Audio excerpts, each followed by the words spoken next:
How's your prayer life? That question automatically makes one think about how often they pray and how much time they spend praying.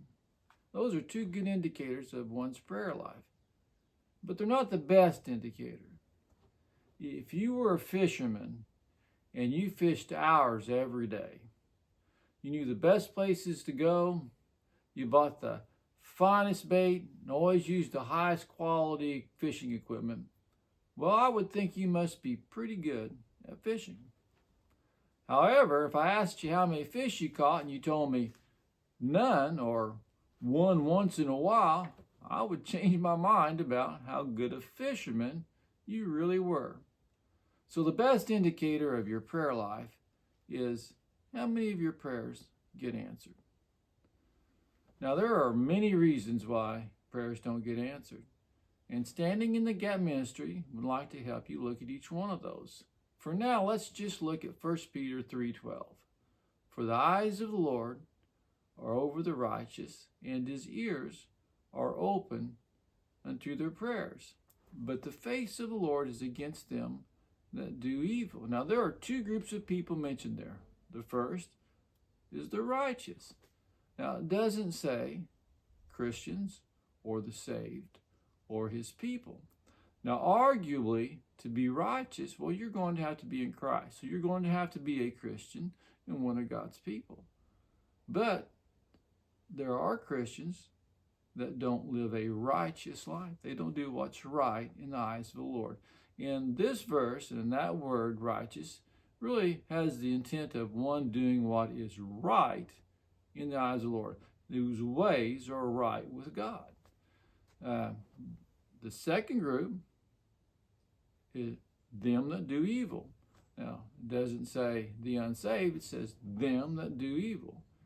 Well, that's because at times Christians will do things that are evil in the eyes of the Lord. So we want to look at just what it says, the righteous and them that do evil.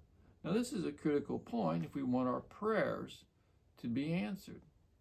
I think if you'd ask most Christians today how their spiritual life was and how the life with God is, they would probably say, well, I don't do anything really bad or horrible. I don't feel like I'm doing anything that's evil, so I feel like I'm okay. Well, here's a small litmus test. The world and its values and its ways are diametrically opposed to God, to God's values, and God's ways. And you can't be for one without being against the other. Now, when you consider the social and moral issues we face today, well, you will see that the world will say that the Bible is wrong. They call good evil and evil good.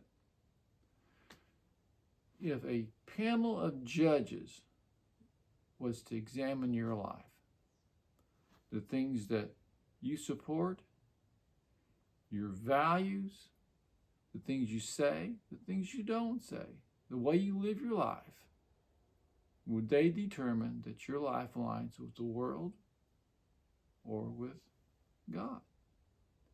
That's a critical question if we are considering whether our prayers are going to be answered.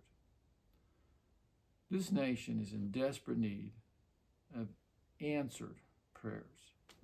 More answered prayers. We need men and women of faith whom God's ears are open unto their prayers. The mission and purpose of Standing in the Gap Ministry is twofold. First is to help you make the changes in your life necessary so that you get more of your prayers answered. Secondly, we want to develop men and women of faith who might someday be able to stand in the gap for this nation, for our families and our churches.